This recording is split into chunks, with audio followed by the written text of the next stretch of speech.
दोस्तों नमस्ते। मैं आज आपको बताने जा रहा हूँ कि मैंने अपने जीवन में करियर की शुरुआत कैसे की। मैं इसको कई दृष्टिकोण से महत्वपूर्ण समझता हूँ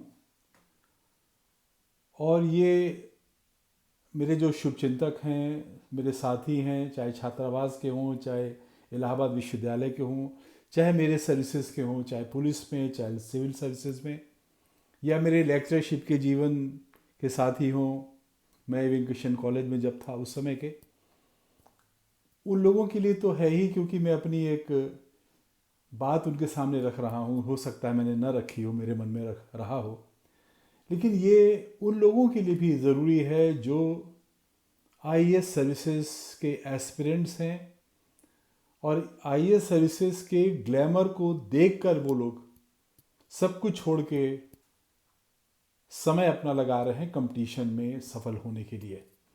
और ये भी सही है कि 90 से 95% लोग सफल नहीं हो पाते हैं, लेकिन फिर भी उसमें लगे रहते हैं। कुछ लोग सफल हो जाते हैं, वो बधाई के पात्र हो जाते हैं। जो असफल हो जाते हैं लेकिन अपने कैरियर को कहीं और अच्छे से संभाल लेते हैं, वो लोग भी ठीक हैं। लेकिन उन लोगों के प्रति ये मेरा जो एपिसोड है बहुत महत्वपूर्ण है, जो अपने कैरियर को स्पॉइल कर देते हैं। मैं जानता हूं कि मेरे छात्रावास के अच्छे मित्र मुझसे और मुझसे अच्छे पढ़ने में थे, जो लगे रहे, सिविल सर्विसेज में नहीं आए और अंत में उनका रास हुआ, बहुत ख़राब हुआ। अच्छा जीवन नहीं रहा उनका। एक तो वो फ्रस्ट्रेशन, दूसरा वो और ऑप्शन ढूंढ ही नहीं पाए, समय बीत गया। तो ये एपिसोड आप सबके लिए बहुत महत्वपूर्ण है, जो लोग आईएएस सर्विसेज के लिए, सिविल सर्विसेज के लिए तैयारी कर रहे हैं और जिनकी प्रगाढ़ इच्छा है कि हम ऐसी सर्विसेज में आए। तो इस सर्विसेज में जो मैंने भोगा है, जो मैंने देखा है, मैं हृदय से बता रहा हूँ आपको, कोई अतिशयोक्ति नहीं, आपको हतोत्साहित करने के लिए नहीं, एक सत्य बात मैं आपके सामने रख रहा हूँ जो मैंने अनुभव की है। और कोई भी सामान्य मानव इस बात का अनुभव कर सकता है। जो भव्यता, जो गौरव, जो ग्लैमर, जो शक्ति आपको दिख रही है, वो कितनी सच्ची है और कितनी झूठी, ये भी बताऊंगा।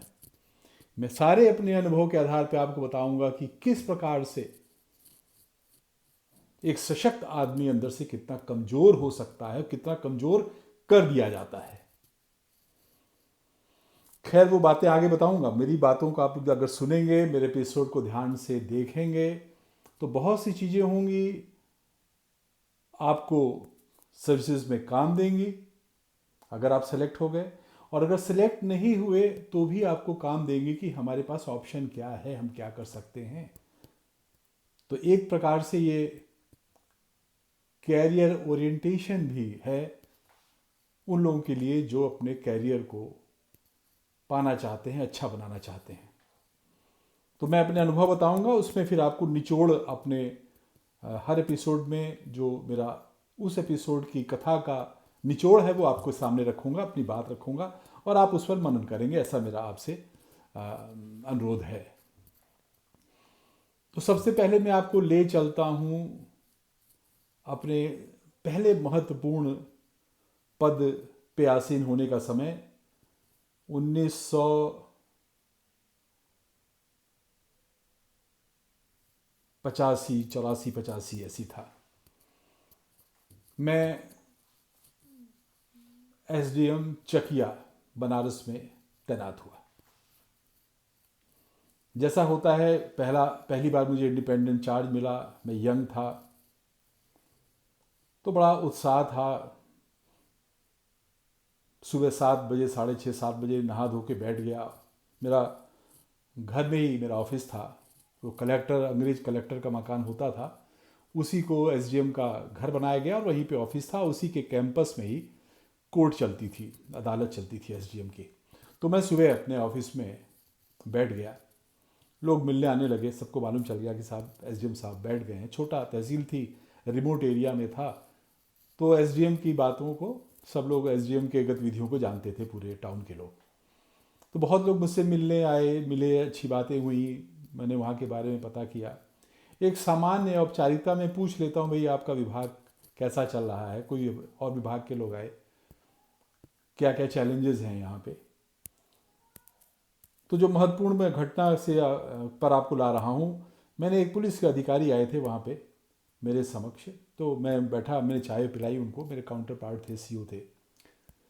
उनसे मैंने पूछा कि यहाँ पे क्या क्या चैलेंजेस हैं पुलिस के सामने। तो उन्होंने एक बड़े सामान्य तरीके से बताया कि सर यहाँ पे फॉरेस्ट एरिया है नौगढ़ का, उसमें जंगल है, उसकी कटाई होती है अवैध रूप से, उसको रोकना पड़ता है। और जो सबसे बड़ी समस्या है कि उस जंगल में एक घमंडी नाम का डकैत है, ऑपरेट करता है, और वो बिहार का बॉर्डर है, कर्मनासा नदी बीच में डिवाइडिंग पॉइंट है। वो पुलिस यहाँ से उसको अगर चेस करती है तो कर्मनासा नदी पार करके बिहार में चला जाता है, कैमूर रेंज में, और हम लोग पकड़ नहीं पाते हैं। और उसने कई लोगों को मार के, इवन पुलिस वालों को भी मार के टांग दिया था जंगल में। तो वहाँ पे जंगलों में अब कोई जाता नहीं डर के मारे। अब देखिए, ये घमंडी का नाम मैंने सुना, नाम बड़ा ही अच्छा लगा, घमंड था उसको, घमंडी। मैंने मिल लिया है, और उसके बाद मैं खाने अंदर जब आया तो मैंने, एक मेरा चपरासी था, मुझे ध्यान नहीं आ रहा नाम उसका, बुजुर्ग था, मैंने उससे पूछा खाते समय, ये घमंडी कौन है? कहे साहब बड़ा खतरनाक डकैत है, घमंडी खरवार, और ट्राइबल एरिया रहते हैं नौगढ़ में, खरवार जाति के, उन्हीं का है, और उसका बड़ा आतंक है। तो मैंने पूछा कैसा आतंक है? तो बड़े उसने संकोच बताया कि साहब वो खरवार लोगों के लिए लड़ता है। हमने कहा क्यों लड़ता है? तो धीरे धीरे खुलता गया मुझसे, और उसके अंदर जो भावना था वो भावना निकल के आ गई। क्यों ऐसा करता है? तो साहब वो खरवार जात की औरतें, लड़कियों के साथ नीचे के लोग जाके बदतमीजी करते थे, व्यवहार अच्छा नहीं था, वो गरीब लोग थे, उनका रोजगार छीनते थे। तो इसलिए साहब वो विरोध करने आया, और इसलिए झगड़ा होता है। अब मेरी उत्सुकता बढ़ गई, इसलिए कि भाई इस आदमी को मैं और अच्छी तरीके से जानना चाहता हूँ, क्योंकि जो मेरा अर्दली था उसकी बातों से मुझे लग रहा था कि उसके मन में घमंडी खरवार के प्रति कहीं सिंपैथी है, उसको बुरा नहीं समझ रहा है। लेकिन उसने खुल के डर के मारे नहीं कहा मुझसे। मैंने और लोगों से मिला उला, उसके बाद में दूसरे दिन मैं नौगढ़ क्षेत्र में मैंने गाड़ी दबाई। मैंने कहा चलो भाई नौगढ़ क्षेत्र में चला जाए, पहाड़ का एरिया था। वहाँ पे रास्ते में जगह अच्छी अच्छी थी, मैं एक जगह में रुका, और कोई फॉरेस्ट गेस्ट हाउस था, राजदरी एक फॉरेस्ट गेस्ट हाउस था, वहाँ पे रुका। मेरा भोजन का इंतज़ाम तहसीलदार साहब ने करा रखा था। तो गर्मी का दिन था, गाड़ी बहुत ज़्यादा ऊंचाई पे चढ़ नहीं पाती थी, डीजल की गाड़ी होती थी, गर्म हो जाती थी, तो वहाँ रुकना मेरी एक बाध्यता भी थी। तो मैंने रुका, तो चौकीदार ने मुझे जो फॉरेस्ट से खाना वाना खिलाया, मैंने उससे भी घमंडी का नाम पूछा, भाई घमंडी का आतंक क्यों है? वो बुरा आदमी है कि अच्छा आदमी है, क्यों है? उसने, साहब चौकीदार बड़ा बुजुर्ग था, मेरे ख्याल से फॉरेस्ट में बहुत दिनों से काम कर रहा था, उसने कहा साहब उसने अन्याय देखा है और अन्याय के खिलाफ लड़ रहा है, और किसी से क्या कहें, हम नौकरी है बोलते नहीं हैं। अब वहाँ से जो मेरी प्रिक किया मेरे दिमाग को, वो कि मैं घमंडी खरवार को जानूं, इतिहास क्या है।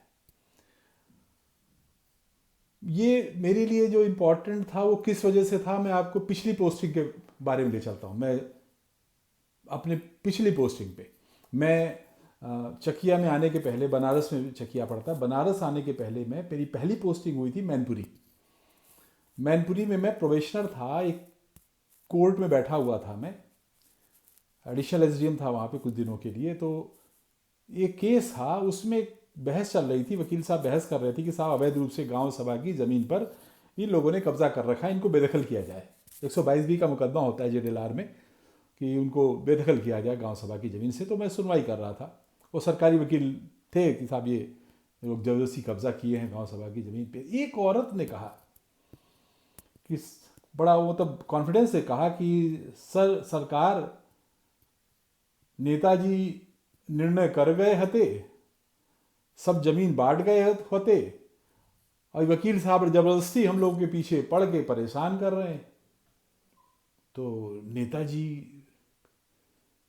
कौन नेताजी उस समय, क्योंकि वो मैनपुरी इटावा एरिया माननीय मुलायम सिंह का भी था, और उनके जो लोग थे जो उनके समर्थक थे, क्योंकि वो यंग थे एकदम, मैंने उनको देखा था, बड़े यंग थे, उनको कुछ लोग नेताजी कहते थे, सब लोग नहीं कहते थे। तो मैंने धीरे से अपने पेशकार से पूछा, मुझे लगा क्या वो नेताजी मिस्टर मुलायम सिंह यादव ने कोई ऐसा निर्णय दे दिया। उस समय वो पावर में नहीं थे और कुछ ऐसा वो भी नहीं था कि वो बहुत सक्रिय रहे हों इस तरीके से। तो मैंने पेशकार से पूछा ये नेताजी कौन है। उसने मुझसे धीरे से कहा छविराम। मैं नहीं जानता था छविराम को उस समय तक कौन है छविराम। मैंने सोचा ठीक है बाद में बात करूँगा, कोई वहाँ का नेता होगा या वहाँ का कोई प्रधान होगा, प्रमुख होगा। कोर्ट करने के बाद मैंने पेशकार को बुलाया, मैंने कहा छविराम कौन है। बोले साहब यहाँ के बहुत बड़े डकैत थे और पुलिस में या शायद मिलिट्री में सेवा कर थी उनकी। उसके बाद वो बीहड़ में चले गए और इस प्रकार के उनके बहुत से आदेश हैं गांव में, जो झगड़े होते हैं उसका निपटारा करते हैं, उनकी अदालत लगती है और अदालत में बाकायदा पुलिस को भी मालूम रहता है, पुलिस वाले नहीं जाते हैं और अदालत में जो जुडिशियस निर्णय होता है वो करते हैं, मेरे पेशकार ने मुझसे कहा। तो मैंने पूछा ये है क्या छविराम, ऐसे क्यों है ऐसा। बोले साहब वो अन्याय नहीं करते हैं गरीबों के साथ और लोग इसीलिए उनको मानते हैं, और ऐसे बहुत से केस हैं वो मोहर भी लगा देते हैं। उनकी मोहर मैंने मुझे दिखाई, उसने छविराम लिखा हुआ, बड़ी सी मोहर गोल अंग्रेजों जैसी, और निर्णय उनका लिखा हुआ कि ये ज़मीन इसकी, ये ज़मीन इसकी। तो जब मैंने घमंडी की बात सुनी और फिर छविराम के बारे में मैंने जब लोगों से पता किया, मालूम चला हाँ वो एक छोटा सा एक इशू पे उनके साथ अन्याय हुआ, उन्होंने बदले में किसी को मार दिया, उसके बाद पुलिस उनके पीछे लग गई और वो बीहड़ में निकल गए। बुरे आदमी नहीं थे लेकिन परिस्थितियों में वो अपने को बचाने के लिए मर्डर करते गए और इनकाउंटर पुलिस होता गया और वो डकैत हो गए। काफ़ी उन पे इनाम भी था। उसके बाद मैंने फिर उत्सुकता जागी थी इस क्षेत्र में। मैंने मोहर सिंह, माधो सिंह, मान सिंह, तहसीलदार सिंह, ये सब वही भिंड मुरैना इटावा का एरिया था, उस जहाँ मेरी पोस्टिंग हुई थी उसी के एरिया। मैंने लोगों से फिर पूछना शुरू किया तो ये देखा कि लोगों को, गांव के लोगों को, सामान्य लोगों को इन लोगों से बहुत सिंपैथी है और बहुत उनका सम्मान है, और कोई परिस्थिति वश बेचारे वो डकैत बने। मैंने जब ये घटना घमंडी के बारे में जब सुना तो मुझे वही सब बातें याद आई और घमंडी के बारे में जानने की उत्सुकता मेरी बहुत बलवती हो गई।